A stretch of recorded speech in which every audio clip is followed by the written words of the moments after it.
ಇನ್ನು ಹೃದಯ ಮಂದಿರದಲ್ಲಿ ಸ್ಮರಣೆ ಮಾಡಿಕೊಂಡು ಆರಾಧ್ಯ ಗುರುಗಳನ್ನು ಹೃದಯ ಮಂದಿರದಲ್ಲಿ ಸ್ಮರಣೆ ಮಾಡಿಕೊಂಡು ಐಗಿಡಿ ಗ್ರಾಮದಲ್ಲಿ ನಡೆದಿರತಕ್ಕಂತಹ ಅಪ್ಪಯ್ಯ ಸ್ವಾಮಿಗಳವರ ಲಿಂಗೈಕ್ಯ ಶತಮಾನೋತ್ಸವದ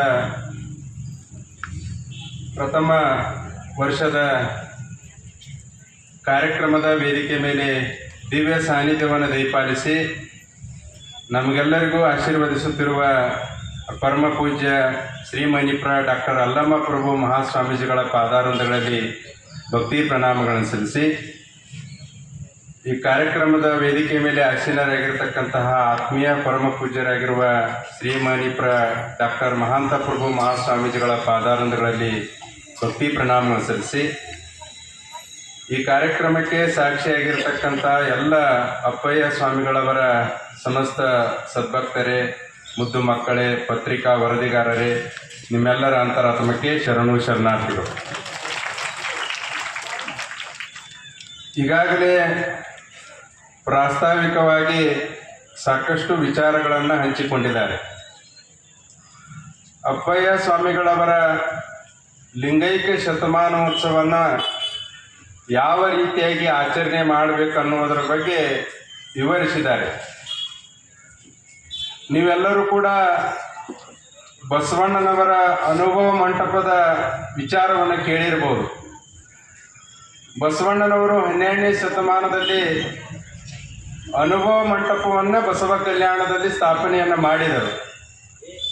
ಸ್ಥಾಪನೆ ಮಾಡಿದ ನಂತರದಲ್ಲಿ ಆ ಅನುಭವ ಮಂಟಪದ ಹೆಸರು, ಕೀರ್ತಿ ನಾಡಿನ ಉದ್ದಗಲಕ್ಕೂ ಅಲ್ಲದೆ ಬೇರೆ ಬೇರೆ ದೇಶಗಳಿಗೂ ಕೂಡ ತಲುಪತಕ್ಕಂಥ ವ್ಯವಸ್ಥೆ 12ನೇ ಶತಮಾನದೊಳಗೆ ನಡೀತು. ಎಷ್ಟು ದೂರ ದೂರ ಊರುಗಳಿಂದ ಶರಣರು ಆ ಅನುಭವ ಮಂಟಪಕ್ಕೆ ಆಗಮಿಸಿದ್ರಂತಂದರೆ ನೀವೆಲ್ಲರೂ ಕೂಡ ಕೇಳಿರ್ಬೋದು. ಕಾಶ್ಮೀರದ ಒಬ್ಬ ರಾಜ ತನ್ನ ಕಿರೀಟವನ್ನು ಕೆಳಗೆ ಇಟ್ಟು ಬಸವಣ್ಣನವರ ವಿಚಾರಕ್ಕೆ ತೆಲುವಾಗಿ ಅನುಭವ ಮಂಟಪಕ್ಕೆ ಬರ್ತಾನಂತಂದ್ರೆ ಬಸವಣ್ಣನವರ ತಾಕತ್ತು ಎಷ್ಟಿತ್ತು ಅಂತಕ್ಕಂಥದ್ದನ್ನು ನಾವು ಸೂಕ್ಷ್ಮವಾಗಿ ಆತ್ಮಾವಲೋಕನವನ್ನು ಮಾಡಿಕೊಳ್ಬೇಕಾಗುತ್ತೆ. ತದನಂತರದಲ್ಲಿ ಅಫ್ಘಾನಿಸ್ತಾನದಲ್ಲಿರ್ತಕ್ಕಂತಹ ಮರುಳು ಶಂಕರ ಅನ್ನುವಂತಹ ಒಬ್ಬ ಶರಣರು, ಅವರು ಕೂಡ ಬಸವಣ್ಣನವರ ವಚನ ಕ್ರಾಂತಿಗೆ, ವಚನದ ವಿಚಾರಕ್ಕೆ ಅಫ್ಘಾನಿಸ್ತಾನವನ್ನು ಬಿಟ್ಟು ಅನುಭವ ಮಂಟಪದ ಕಡೆಗೆ ಹೆಜ್ಜೆಯನ್ನು ಇಡತಕ್ಕಂಥ ವ್ಯವಸ್ಥೆ 12ನೇ ಶತಮಾನದೊಳಗೆ ನಡೆಯುತ್ತೆ. ತದನಂತರದೊಳಗೆ ನೀವೆಲ್ಲರೂ ಕೂಡ 16ನೇ ಶತಮಾನದೊಳಗೆ ಯಡಿಯೂರ ಸಿದ್ಧಲಿಂಗ ಯತಿಗಳು ಅನ್ನುವಂತಹ ಯತಿಗಳ ಹೆಸರನ್ನು ಕೇಳಿರ್ಬೋದು. ಆ ಯಡಿಯೂರ ಸಿದ್ಧಲಿಂಗ ಯತಿಗಳು ವಿರಕ್ತ ಪರಂಪರೆಗೆ ಒಬ್ಬ ವಾರಸ್ದಾರರು. ಅವರು ಏನೇ ಹೇಳಿದ್ರು ಕೂಡ ನಾಡಿನ ಹಲವಾರು ವಿರಕ್ತ ಮಠಾಧೀಶರಾಗಿರ್ಬೋದು, ನಾಡಿನ ಎಲ್ಲ ಮಠಾಧೀಶರು ಅವರ ಮಾತಿಗೆ ಓಕೆ ಅಂತಿದ್ರು, ಹ್ಞೂ ಅಂತಿದ್ರು. ಇವೆಲ್ಲವೂ ಕೂಡ ಯಾಕೆ ಹೇಳಕತ್ತೀನಂತಂದ್ರೆ ಏನೇ ಒಂದು ಕಾರ್ಯಕ್ರಮ ಮಾಡಿದ್ರು ಕೂಡ ಒಂದು ಇತಿಹಾಸ ಅಂತಕ್ಕಂಥದ್ದು ನಿರ್ಮಾಣ ಆಗಬೇಕಾಗುತ್ತೆ.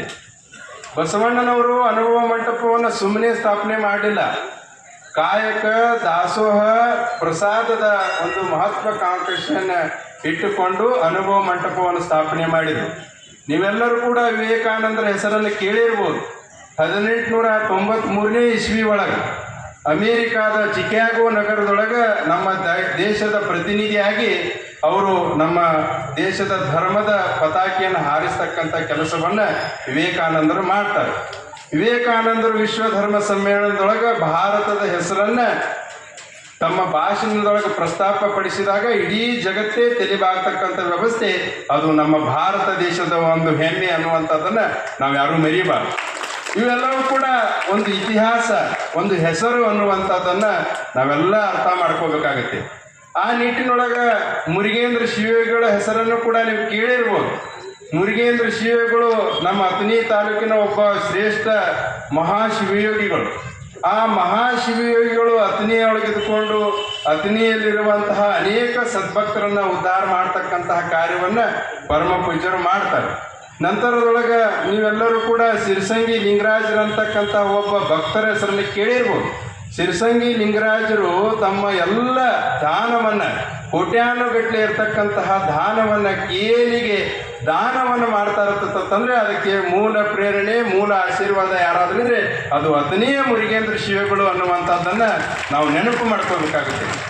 ಆ ನಿಟ್ಟಿನಲ್ಲಿ ಅದೇ ಸಾಲಿನಲ್ಲಿ ಬರುವಂತಹ ಒಬ್ಬ ಸ್ವಾಮಿಗಳು, ಮುತ್ಯಾರು, ಅವಧೂತರು, ಬೈರಾಗಿ ಯಾರಾದರೂ ಇದ್ರೆ ಅದು ಐಗಿಳಿ ಗ್ರಾಮದ ಅಪ್ಪಯ್ಯ ಮುತ್ಯವರು ಅನ್ನುವಂಥದ್ದನ್ನು ನಾವು ನೆನಪಿನಲ್ಲಿ ಇಟ್ಕೋಬೇಕಾಗುತ್ತೆ. ಆ ನಿಟ್ಟಿನಲ್ಲಿ ಅಪ್ಪಯ್ಯ ಸ್ವಾಮಿಗಳ ಶತಮಾನೋತ್ಸವವನ್ನು ನಾವೆಲ್ಲ ಈ ಒಂದು 1.5 ತಿಂಗಳ ಹಿಂದೆ ಪರಮ ಪೂಜ್ಯರ ಒಂದು ನೇತೃತ್ವದಲ್ಲಿ ಸಾನ್ನಿಧ್ಯದಲ್ಲಿ ಅಲ್ಲಿ ಒಂದು ಮೂರ್ತಿಯ ಶಂಕುಸ್ಥಾಪನೆಯ ಕಾರ್ಯಕ್ರಮವನ್ನು ಬಹಳ ಸಂತೋಷದಿಂದ ನೆರವೇರಿಸಿದ್ದೀವಿ. ಇದು ಕಾರ್ಯಕ್ರಮ ಅಂತಂದರೆ ನೀವೆಲ್ಲ ಮನೆಗಳಿಗೆ ಭೇಟಿ ಕೊಡ್ತೀರಿ. ಅಪ್ಪಯ್ಯ ಸ್ವಾಮಿಗಳವರ ಭಾವಚಿತ್ರವನ್ನು ಮನೆಗೆ ತೆಗೆದುಕೊಂಡು ಹೋಗಿ ಅಲ್ಲಿ ಪೂಜೆಯನ್ನು ನೆರವೇರಿಸೋದ್ರ ಮೂಲಕ ದೇಣಿಗೆಯನ್ನು ನೀವು ಪಡೆದುಕೊಳ್ತಕ್ಕಂಥದ್ದನ್ನು ನಾನು ಪ್ರತಿನಿತ್ಯ ಸೋಷಿಯಲ್ ಮೀಡಿಯಾದೊಳಗೆ ನೋಡ್ತೇನೆ. ಯಾಕೆ ನಾನು ಕೂಡ ನಿಮ್ಮೊಬ್ಬನೊಳಗೆ ನಾನೊಬ್ಬ ಇರಬಾರ್ದು ಅಂತೇಳಿ ನನ್ನೊಳಗೂ ಒಂದಿಷ್ಟು ಕಾಡ್ತೈತೆ. ಆದರೂ ಒಂದಿಷ್ಟು ಅನಿವಾರ್ಯ ಕಾರಣಗಳಿಂದ ನೀವು ನಮಗೊಂದು ಕೊಡುವಂತಹ ಗೌರವ ಆಗಿರ್ಬೋದು, ಒಂದು ಪೂಜ್ಯ ಭಾವನೆ ಆಗಿರ್ಬೋದು, ಇವೆಲ್ಲವೂ ಕೂಡ ನೀವು ಪ್ರತಿನಿತ್ಯ ಇಲ್ಲಿ ಅನೇಕ ಜನರೆಲ್ಲರೂ ಕೂಡಿ ನಿಮ್ಮ ಕಾರ್ಯಗಳನ್ನು ಬಿಟ್ಟು ಅಪ್ಪಯ್ಯ ಮಹಾಸ್ವಾಮಿಗಳ ಶತಮಾನೋತ್ಸವಕ್ಕಾಗಿ ಸಾಕಷ್ಟು ಪಣವನ್ನು ತೊಟ್ಟಿದ್ದೀರಿ. ಆ ನಿಟ್ಟಿನೊಳಗೆ ಇದೆಲ್ಲವೂ ಕೂಡ ಒಂದು ಕಡೆ ಆದರೆ, ದೇಣಿಗೆಯನ್ನು ಸಂಗ್ರಹ ಮಾಡತಕ್ಕಂಥದ್ದು ಒಂದು ಕಡೆ ಆದರೆ, ಸೇವೆಯನ್ನು ಮಾಡ್ತಕ್ಕಂಥದ್ದು ಒಂದು ಕಡೆ ಆದರೆ, ಇನ್ನೊಂದಿಷ್ಟು ವಿಚಾರಗಳನ್ನು, ನನ್ನ ಮನಸ್ಸಿನ ವಿಚಾರಗಳನ್ನು ನಾನು ನಿಮ್ಮ ಹತ್ತಿರ ಹೇಳ್ತಕ್ಕಂಥದ್ದನ್ನು ಮಾಡ್ತೀನಿ. ಯಾರಿಗೆ ನಿಮ್ಗೆ ಇಷ್ಟ ಆಕೈತಿ ಸ್ವೀಕಾರ ಮಾಡಿರಿ, ಇಲ್ಲ ನೀವು ಹೇಳಿರ್ತಕ್ಕಂಥ ಮಾತುಗಳು ಸರಿ ಇಲ್ಲ ಅಂತಂದ್ರೆ ಅವನು ಹೊಳ್ಳಿ ನನಗೆ ಕೊಡ್ತಕ್ಕಂಥದ್ದನ್ನು ನೀವು ಮಾಡಿರಿ ಅನ್ನುವಂಥ ಮಾತುಗಳನ್ನು ವೇದಿಕೆ ಮೂಲಕ ತಿಳಿಸ್ಲಿಕ್ಕೆ ಬಯಸ್ತೀನಿ. ಇಲ್ಲಿ ಸಾಕಷ್ಟು ಜನ 10 ಲಕ್ಷ ರೂಪಾಯಿ ದಾನವನ್ನು ಕೊಟ್ಟಿರಿ, 5 ಲಕ್ಷ ರೂಪಾಯಿ ಕೊಟ್ಟಿರಿ, 1 ಲಕ್ಷ ರೂಪಾಯಿ ಕೊಟ್ಟಿರಿ, 50,000 ರೂಪಾಯಿ ಕೊಟ್ಟಿರಿ, 25,000 ರೂಪಾಯಿ ಕೊಟ್ಟಿರಿ, 5,000 ರೂಪಾಯಿ ಕೊಟ್ಟಿರಿ, 1 ರೂಪಾಯಿ ಹಿಡಿದು ಲಕ್ಷಗಟ್ಟಲೆ ಹಣವನ್ನು ಐಗಿಳಿ ಎಲ್ಲ ಸದ್ಭಕ್ತರು ಕೂಡಿ ಆ ಕಾರ್ಯಕ್ರಮಕ್ಕಾಗಿ ನೀವೆಲ್ಲರೂ ಕೂಡ ದುಡಿತಾ ಇದೆ. ಇದು ಬಹಳ ಖುಷಿಯಾಗಿರ್ತಕ್ಕಂಥ ವಿಚಾರ.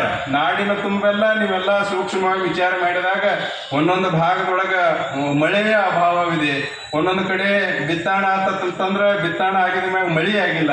ಸಾಕಷ್ಟು ರೀತಿಯಾಗಿರ್ತಕ್ಕಂತಹ ಸಮಸ್ಯೆಯೊಳಗೆ ನಾವೆಲ್ಲರೂ ಕೂಡ ಬಳಲ್ತಾ ಇದ್ದೀವಿ. ಇಷ್ಟೆಲ್ಲ ಸಮಸ್ಯೆಗಳಿದ್ರೂ ಕೂಡ ನಿಮ್ದೊಂದು ಸಂಕಲ್ಪ ಏನೈತಿ, ಒಂದು ದೇಶ ಏನೈತಿ ಅಂತಂದ್ರೆ ಅಪ್ಪಯ್ಯ ಸ್ವಾಮಿಗಳವರ ಮೂರ್ತಿ ನಿರ್ಮಾಣ ಆಗಬೇಕು, ಒಂದು ಭವ್ಯವಾಗಿರ್ತಕ್ಕಂಥ ಕಾರ್ಯಕ್ರಮ ಅದು ಐಗಿಳಿ ಗ್ರಾಮದಿಂದ ಇಡೀ ನಾಡಿನ ಉದ್ದಗಲಕ್ಕೂ ಸಂದೇಶ ರವಾನೆ ಆಗಬೇಕು ಅನ್ನುವಂಥ ಸಂಕಲ್ಪವನ್ನು ಪಟ್ಟಿರ್ತಕ್ಕಂಥ ಗ್ರಾಮ ಅದು ಐಗಿಳಿ ಗ್ರಾಮ ಅನ್ನುವಂಥದ್ದನ್ನ ನಾವು ನೆನಪಿನಲ್ಲಿ ಇಟ್ಕೋಬೇಕು. ಆ ನಿಟ್ಟಿನಲ್ಲಿ ಈ ಲಿಂಗೈಕ್ಯ ಶತಮಾನೋತ್ಸವದ ನೆನಹಿನಲ್ಲಿ ಪರಮ ಪೂಜ್ಯರ ಒಂದು ಸಾನ್ನಿಧ್ಯದಲ್ಲಿ ನೇತೃತ್ವದಲ್ಲಿ ಮುಂದೆ ಬರುವಂತಹ ದಿನಮಾನದೊಳಗೆ ಮೂರ್ತಿ ಏನೋ ಎಲ್ಲ ತಯಾರಾಗುತ್ತೆ. ಇದೆಲ್ಲ ಸೇವಾ ಸಮಿತಿಯವರು ಕೂಡಿ ಮೂರ್ತಿ ನಿರ್ಮಾಣದ ಎಲ್ಲ ಕಾರ್ಯವೈಖರಿಗಳನ್ನು ಬೆಳಗಾವ ರುದ್ರಾಕ್ಷಿ ಮಠದೊಳಗೆ ಕೂತ್ಕೊಂಡು ಅದನ್ನೆಲ್ಲ ಕಾರ್ಯಗಳನ್ನು ವಹಿಸ್ತಕ್ಕಂಥ ಕೆಲಸವನ್ನು ಮಾಡಿದಿರಿ. ಆ ನಿಟ್ಟಿನಲ್ಲಿ ಮೂರ್ತಿನೂ ಕೂಡ ತಯಾರಾಗುತ್ತೆ. ನಂತರದೊಳಗೆ ಬರುವ ದಿನಮಾನದೊಳಗೆ ಎಲ್ಲ ಕಾರ್ಯಕ್ರಮದ ರೂಪರೇಷೆಗಳನ್ನು ಪರಮ ಪೂಜ್ಯರು ನಿಮ್ಗೆ ಸೂಚನೆಯನ್ನು ಮಾಡ್ತಾರೆ. ನಾಡಿನ ಹಲವಾರು ಮಠಾಧೀಶರಾಗಿರ್ಬೋದು, ಚಿಂತಕರಾಗಿರ್ಬೋದು, ಪ್ರಜ್ಞಾವಂತರಾಗಿರ್ಬೋದು, ಸಾಕಷ್ಟು ಜನ ನೂರಾರು ಸಂಖ್ಯೆ ಒಳಗೆ ಆ ಕಾರ್ಯಕ್ರಮಕ್ಕೆ ಸಾಕ್ಷಿ ಆಗ್ತಾರೆ. ಇದೆಲ್ಲವೂ ಕೂಡ ಒಂದು ಲೆಕ್ಕ ಆಗ್ತಂದ್ರೆ ಇನ್ನೊಂದು ಲೆಕ್ಕ ನಮ್ಮ ಅಪ್ಪು ಸರ್ ಅವರು ಪ್ರಾಸ್ತಾವಿಕವಾಗಿ ಮಾತನಾಡುವಂತಹ ಸಂದರ್ಭದೊಳಗೆ ಹೇಳ್ತಾ ಇದ್ರು, ಇಲ್ರಿ ಅಪ್ಪವರ ಇದು ಶತಮಾನೋತ್ಸವದ ಸವಿನೆನಹಿನಲ್ಲಿ ಒಂದಿಷ್ಟು ಜನ ಪಾದರಕ್ಷೆಗಳನ್ನು ಬಿಡ್ತಕ್ಕಂಥದ್ದಾಗಿದೆ. ನಮ್ಮ ಶಿವಣ್ಣವ್ರ ವಿಚಾರವನ್ನು ಕೇಳಿದಾಗ ಬಹಳ ಸಂತೋಷ ಅನಿಸ್ತು. ಅವರು ಈ ಗುಟಕವನ್ನು ಬಿಡುವಂತಹ ಮಾತನ್ನ ಒಪ್ಪಂದ ಮಾಡ್ಕೊಂಡಿದ್ದಾರೆ ಅಂತಕ್ಕಂಥ ಮಾತುಗಳನ್ನ ಹೇಳಿದಾಗ ಬಹಳ ಸಂತೋಷ ಅನಿಸ್ತು. ನಿಜವಾಗ್ಲೂ ಕೂಡ ನಾವು ಮಾಡುವಂತಹ ಕೆಲಸ ಏನಂತಂದ್ರೆ ಇದೆಲ್ಲ ದೇಣಿಗೆ ಸಂಗ್ರಹ ಅಂತಕ್ಕಂಥದ್ದಾಕೈತಿ, ಸೇವೆ ಅನ್ನುವಂಥದ್ದಾಕೈತಿ. ಇವು ಏನದಾವಲ್ಲ ಇವು ಬೇಸಿಕ್, ಇವು ಮೂಲ ಅನ್ನುವಂಥದ್ದು ಏನದಾವಲ್ಲ, ಈ ಮದ್ಯಪಾನ ಧೂಮಪಾನ ಅನ್ನುವಂಥದ್ದು ಬಹಳಷ್ಟು ಮನೆಗಳ ವ್ಯವಸ್ಥೆಯನ್ನು ಹಾಳು ಮಾಡ್ತಕ್ಕಂಥದ್ದು ಅದು ನಮ್ಮ ನಾಡಿನಲ್ಲಿ ನಡೀತಾ ಇದೆ.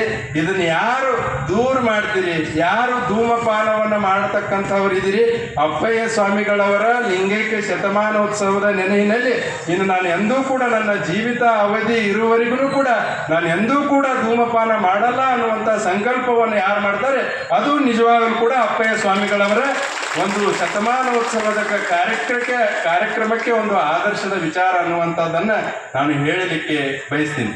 ಧೂಮಪಾನ ಆಗಿರ್ಬೋದು, ಮದ್ಯಪಾನ ಆಗಿರ್ಬೋದು, ಇನ್ನು ಉಳಿದಂತಹ ಒಂದಿಷ್ಟು ಮಂದಿ ಯುವಕರು ಏನ್ ಮಾಡಕತ್ಬಿಟ್ಟಾರ್ತಂದ್ರ ಈ ಧೂಮಪಾನ ಮದ್ಯಪಾನ ಇದರ ಜೊತೆಗೆ ಮೊಬೈಲ್ ಅಡಿಕ್ಟ್ ಆಕತ್ತಾರ. ಹಿಂದೆಲ್ಲ ಒಂದಿಷ್ಟು ದಿನಮಾನಗಳಿದ್ದು ನಾವು ಆ ದೇವರಿಗೆ ಉಪವಾಸ ಮಾಡ್ತೇವ್ರಿ,